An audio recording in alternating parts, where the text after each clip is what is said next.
Першая дама і жанчына ў палітыцы. Гэта пытанне на гарачы каментар сёння, а моя суразмоўца Наталья Радзіна, галоўная рэдактарка Харты 97. Добрый вечар. Добрый вечер. Наталья, вось тут Мішэль Абама, ўсюдах мы яе бачым, і не толькі Мішэль Абама, і іншых першых дамаў таксама, але ў Беларусі неяк не атрымоўваецца, не складваецца.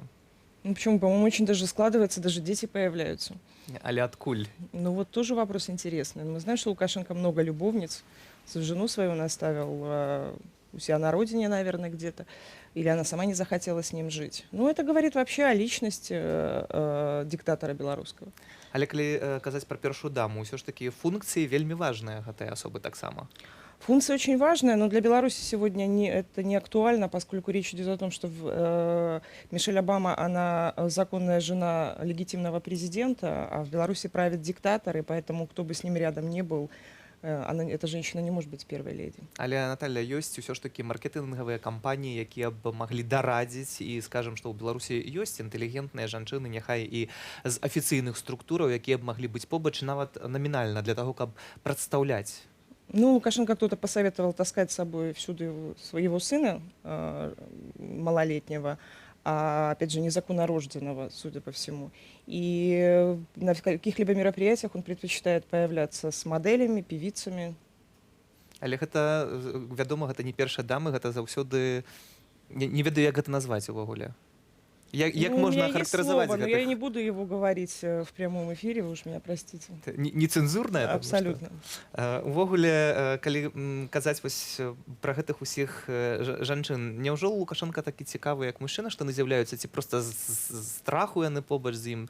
Чаму? Не, ну у Каддафи тоже было очень много наложниц. Поэтому речь идет просто о диктаторе и его наложнице. Можно параўноўваць таксама і Лукашенку да гэтага, мае свой нейкі гарэм такі гэтага ўсяго, гэтай сітуацыі. Абсолютно.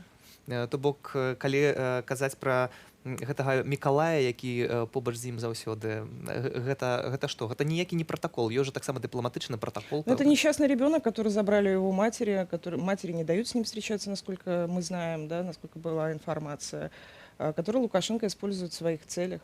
А вось тая жанчына, якая была на кадрах, мы бачылі Галіна з гэтай вёскі Александрыя, і гэтыя здымкі, якія былі зробленыя там амаль што 20 гадоў таму. Чаму не гэтая жанчына ўсё ж такі? Ну, видимо, это слишком порядочная женщина, она не захотела жить с Лукашенко.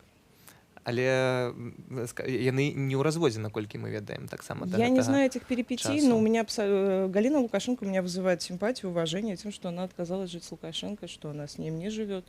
Как бы никаких нареканий в его адрес быть не может. А калі казаць пра іншых жанчынаў у беларускай палітычнай сферы, то каго б можна было так зазначыць? Вось, напрыклад, Лідзія Ярмошына, гэта постаць, якая на што заслугоўвае? Вось сёння яна атрымала гэтую грамату, да, так? Это фальсификатор, это преступница. Грамоту она получила от благодарных депутатов Палаты представителей, которых народ не избирал. Они ее отблагодарили за то, что она сфальсифицировала голоса в их пользу. То есть благодаря ей они сегодня сидят в Палате представителей, на них тратятся огромные бюджетные средства, народные деньги. Народ их не выбирал. Там они только благодаря Ярмошиной. Поэтому она получила от них заслуженную награду. Але глядзячы на Лідзію Ярмошыну і функцыю ў беларускай палітыцы, усё ж такі жанчына займае важную пазіцыю. Ну, важную, поскольку возглавляет механизм фальсификации. Благодаря ей Лукашенко удерживается у власти. Во всяком случае, создается такая ширма того, что его якобы выбирает народ. Но не более того, она выполняет приказы. Але не можа на яе месцы сядзець мужчына? Да может и мужчина. То есть это же зависит не от пола, а от степени продажности. То бок ужо далей няма куды, калі казаць пра Лідзію Ярмошыну, ці як гэта выглядае? Нет предела, конечно, совершенству, нет предела подлости. А вось той парламент, які даваў Лідзіі Ярмошынай гэтую грамату за дэмакратычныя заслугі, там таксама ўвесь час Лукашенко гэта падкрэслівае, што амаль палова гэта жанчына. Ну, это, опять же, не имеет никакой роли, потому что это нелегитимно избранные депутаты. Политики как таковой сегодня в Беларуси нет. Сегодня есть диктатура, есть борьба с диктатурой. Поэтому для меня политиками являются женщины, которые борются сегодня за свободу своих близких, своих мужей. Это Марина Адамович, это Ирина Богданова, это Ирина Красовская, это Ирина Халип, это Наталья Коляда, это Ольга Бондаренко. Но ни в коем случае не Лидия Ярмошина или Надежда Катковец. Гэтыя жанчыны, якія, так сказаць, не займаліся палітыкай, але волей-неволей зрабіліся так палітыкамі. Естественно, потому что когда мужчин сажают в тюрьму, женщины стоят у этих тюрем, борются за их свободу, ездят по миру, кричат об этой беде, рассказывают о судьбах своих мужей, добиваются их освобождения. В первую очередь это делают жены, матери, дочери. А калі казаць вось увогуле пра апазіцыйную сферу беларускую і пра тое, што там адбываецца, ёсць палітычныя партыі, ёсць таксама пэўныя грамадскія арганізацыі, і тое, што вы кажаце, што мы бачым жанчын на розных спатканнях і за мяжою, і ў Беларусі, жонкі, дачкі, яны таксама кудысьці прыязджаюць, прыходзяць, распавядаюць журналістам пра сітуацыю, едуць да сваіх бацькоў, мужэй у турмы і робяць сваю справу вельмі аддана і актыўна. Але пры гэтым, калі мы кажам пра нейкія палітычныя пасады кіраўнічыя, то гэта мужчыны. Ну, женщины в силу своей эмоциональности, они, возможно, по этой причине, они очень восприимчивы к несправедливости, да, и они борются за свободу. Поэтому чаще всего они, конечно же, входят в какие-то правозащитные организации, они борются за освобождение своих близких, становятся такими борцами за свободу. И, честно говоря, наверное, им не очень интересно занимать какие-то партийные должности или номенклатурные То бок должности. яны робяць проста гэта ад сэрца, а не з-за нейкай зацікаўленасці там улада і грашыма ці яшчэ нешта. Скорее так. И во всяком случае, если судить по мне, то да, то есть самое главное это попытка восстановить справедливость, добиться правды, добиться свободы. Вось мы сёння запыталі жыхароў горадні пра тое, ці варта і ці можна жанчынам займацца палітыкай. Мы задавалі агульнае пытанне, гэта ідзе размова не толькі пра Беларусь. І вось што мы пачулі ў адказ, давайце разам паслухаем гэтае апытанне з горадні. Они сейчас стали разумные, довольно логичные. И больше, наверное, жизни знают, чем мужчины. Современная женщина должна участвовать во всем. Не обязательно быть на кухне. Конечно. Во всем мире, понимаете, женщина, эмансипация давным-давно, поэтому коснулась и всех женщин, в том числе и белорусских. В наше время должна быть женщина развита во всех отношениях, не только в семье. Правильно? Должны быть. Должно какое-то равноправие, наверное, быть. Мужчины все-таки они умнее как-то, важнее. Ну, вось такое меркаванне жыхароў горадні, асабліва мяне ўражвае апошняе меркаванне, што мужчыны яны ж так важней неяк. Як вам, Наталья? Ну, вы знаете, я не делю людей на пол, да, я считаю, что есть умные женщины, есть глупые мужчины.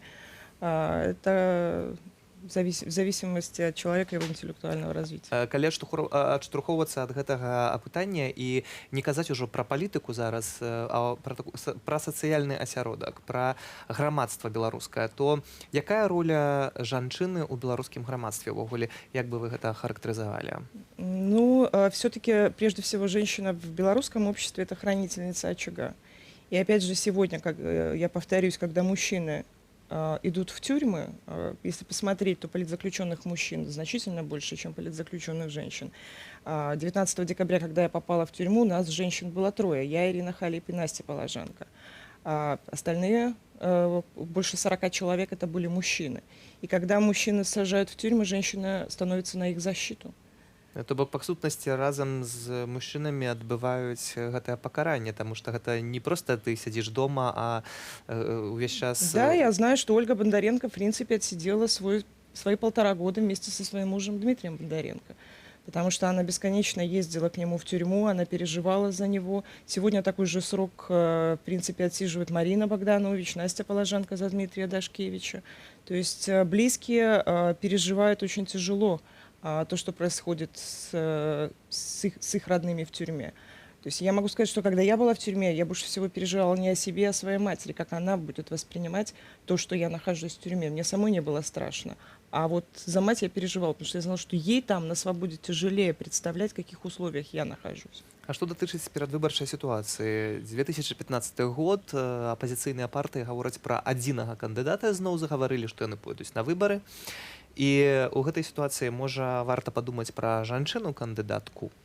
Знаете, я вообще не верю ни в какие выборы 2015 года. Я не вижу смысла к ним готовиться. На люди 10-м верили? Вы знаете, в 2010-м верили, в итоге я могу сказать, что это были мои последние президентские выборы. Не могу сказать, что сильно верили, что Ермошина посчитает голоса, но то, что будет вот такой результат, и все практически независимые кандидаты в президенты попадут в тюрьму, и будет фактически совершен такой военный переворот, то есть этого никто не мог представить. И после 2010 года говорить об участии в каких-то избирательных кампаниях в Беларуси просто преступно. І гэта злачынна, і неважна, хто гэта будзе, жанчына, мужчына, я думаю, што просто на гэтыя выбары нельга ісці. Абсолютно, абсолютно. Не надо играть в игры режима, не надо играть в игры с диктатором.